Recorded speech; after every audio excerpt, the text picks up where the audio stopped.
वैसे तो intermittent fasting के बेतहाशा फ़ायदे हैं। ये एक वाहिद डाइट है जिसके ऊपर एक जापानीज़ साइंटिस्ट को नोबेल प्राइज़ भी मिला, लेकिन ये कुछ लोगों के लिए काफ़ी हद तक ख़तरनाक भी हो सकती है।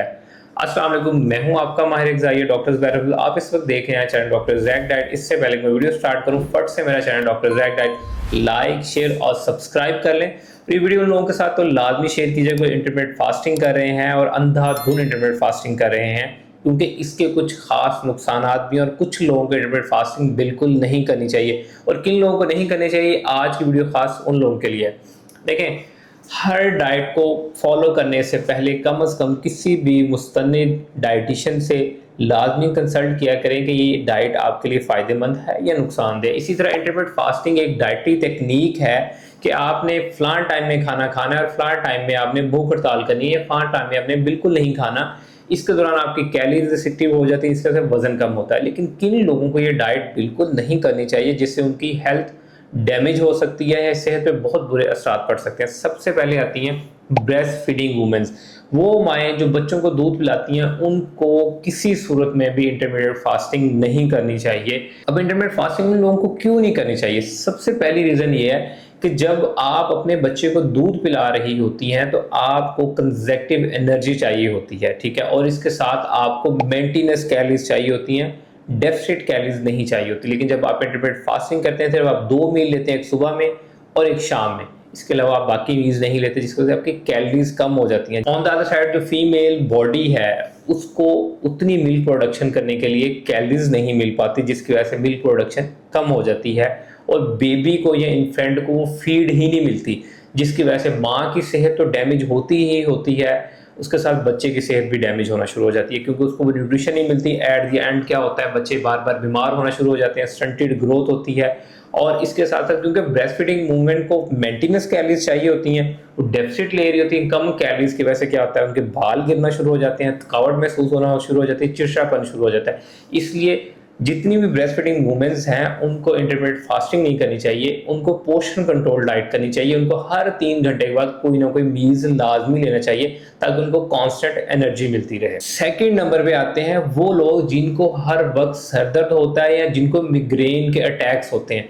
इन लोगों को भी कांस्टेंट एनर्जी ऑफ ग्लूकोज चाहिए होती है, क्योंकि मिग्रेन जो है वो आपके बेसिकली ब्रेन डिसऑर्डर में से एक आता है और आपके ब्रेन को जो कांस्टेंट सप्लाई है वो ग्लूकोज की फॉर्म में चाहिए होती है। आपने नोटिस किया होगा कि जब आप बहुत ज़्यादा क्रैश डाइट करते हैं तब आपको सर दर्द और चिड़चिड़ापन होता है। इससे जिन लोगों को मिग्रेन्स का इशू है, उन लोगों को स्पेशली इंटरमिटेंट फास्टिंग नहीं करनी चाहिए, क्योंकि इसमें प्रोलॉन्ग आवर्स के लिए आप कुछ भी नहीं खाते, जिसकी वजह से आपके ब्रेन को, जिसको वो चलता ही ग्लूकोज के ऊपर है, वो सप्लाई नहीं मिल पाती, इसलिए आपका मिग्रेन ट्रिगर आउट हो सकता है, आपका सर दर्द शदीद हो सकता है। तो कोशिश करें कि यहाँ भी आप पोर्शन कंट्रोल डाइट करें।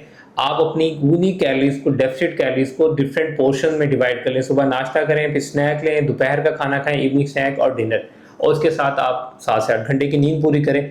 इससे ये होगा कि आपका माइग्रेन भी ट्रिगर आउट होगा और आपका वेट लॉस भी होता रहेगा। और तीसरे नंबर पे वो लोग आते हैं जिनको हाई ब्लड प्रेशर का मसला है या जिनको गुर्दों के मसाइल हैं।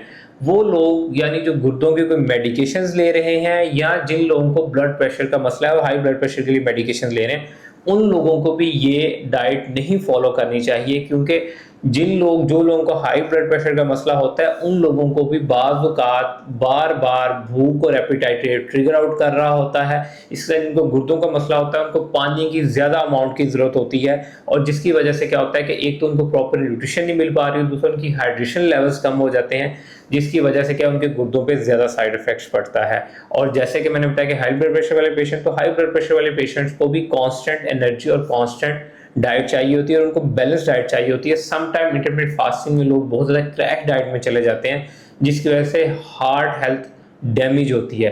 तो जो दिल के अमराज हैं, उन लोगों को बेसिकली डाइट फॉलो करनी चाहिए वो है basically DASH diet, dietary approach to stop hypertension. इससे जो किडनी डिसऑर्डर जिन लोगों को होता है, उन लोगों को बेसिकली रेनल डाइट करनी चाहिए, इंटरमिटेंट फास्टिंग नहीं करनी चाहिए। Intermittent fasting basically generally weight loss के लिए होती है, इसलिए इन लोगों को अवॉइड करनी चाहिए।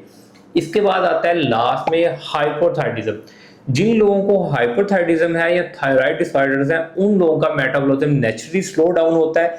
इसलिए जब वो प्रोलॉन्ग इंटरमिटेंट फास्टिंग करते हैं, उन लोगों को ऑलरेडी थकावट महसूस हो रही होती है, एनर्जी क्रैशेस यानी धुंधलापन नजर आ रहा होता है, ब्रेन फॉग हो रही होती है। तो अगर वो खाना टाइम पे नहीं लेते तो जाहिर सी बात है ऑलरेडी जो है उनका थायराइड जो है मेल फंक्शनिंग कर रहा है, एनर्जी को लेट कन्वर्ट कर रहा है, तो उनको फेंट होना यानी बेहोश होना यानी चक्कर आना, ये नॉर्मल सी चीज़ें होती हैं। और प्रोलॉन्ग फास्टिंग से आपका थायराइड ग्लैंड फर्दर मेटाबॉलिज्म को स्लो डाउन कर देता है। तो इसलिए जो हाइपोथायराइडिज्म से अफेक्टेड क्लाइंट्स होते हैं, उन लोगों को भी प्रोलॉन्ग फास्टिंग यानी 18 से 6 घंटे वाली विंडो होगी, इस तरह 16-8 विंडोज होगी, ये फॉलो नहीं करनी चाहिए। अगर करनी भी तो 12-12 घंटे की विंडोज फॉलो करें। आई होप कि इसके बाद आपको क्लियर हो गया होगा कि किन लोगों को इंटरमिटेंट फास्टिंग नहीं करनी चाहिए। अब आता है किन लोगों को करनी चाहिए, यानी जिनको पीसीओएस का इश्यूज है, जिनकी ओबेसिटी रेट बहुत ज़्यादा है, जिनको बार बार स्नैकिंग और मंचिंग की आदत है, या जिन लोगों को स्ट्रेस ईटिंग की आदत है, वो लोग इंटरमिटेंट फास्टिंग कर सकते हैं, उन लोगों के लिए सेफ है। लेकिन कभी भी इंटरमिटेंट फास्टिंग या कोई भी डाइट करने से पहले किसी भी डाइटिशियन से लाजमी कंसल्ट करें, क्योंकि dietitian is the right person to guide you कि हाउ टू डाइट, और he is the right person to educate you about your nutrition profile. I hope कि आज की इस वीडियो से आपने कुछ ना कुछ तो जरूर सीखा होगा। अगर आपको वीडियो अच्छी लगी तो इसको लाजमी लाइक कीजिएगा, मेरे चैनल को सब्सक्राइब कीजिएगा। अगर आप मुझसे कस्टमर डाइट प्लान लेना चाह रहे हैं तो मेरा नंबर नीचे डिस्क्रिप्शन में मेंशन है, आप मुझसे भी कस्टमर डाइट प्लान ले सकते हैं। Thank you so much.